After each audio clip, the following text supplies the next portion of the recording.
Desde fai un mes que están as colmeas asediadas pola velutina.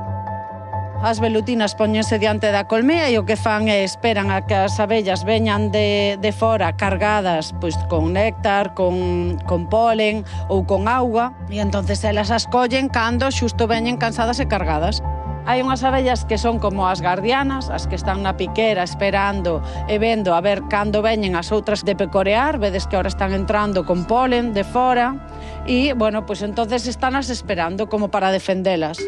E agora cazaches unha velutina, que ias a facer? Vou a botar aí un pouco na piquera, un pouco aturdida, pois a ensínalles a elas a, bueno, pois defenderse desta velutina. O máis importante é que teñan as colmeas fortes a nivel sanitario e a nivel nutritivo. O mellor é, pois nas zonas onde xa non teñen entrada de néctar e pole, pois esmelgar para sacarlle todo o mel que poida haber e así, bueno, pois poder tratar contra a velutina e despois tamén aportarlle, sobre todo, alimento líquido nos momentos de tanto calor, porque elas utilizan a auga non só para consumo propio, sino tamén para baixar a temperatura interna da colmea. Realmente non é algo que só afecte aos apicultores ou apicultoras, sino que tamén é algo que nos afecta a todos. Calquera que teña, bueno, pois as froiteiras na casa, pois ao final tamén lles vai afectar moito.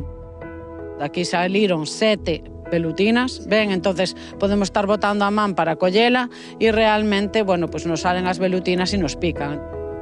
Hai que darse conta que hai que ter moito tino agora para ir á horta a buscar froita. E, sobre todo, tamén hai que ter cuidado se hai niños no chan.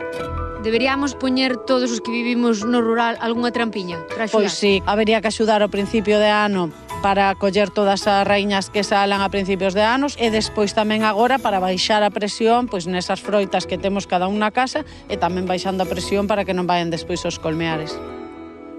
Hai máis velutina que outros anos? Sí, hai moitísima máis velutina este ano que outros anos, porque, bueno, a climatoloxía lle axudou.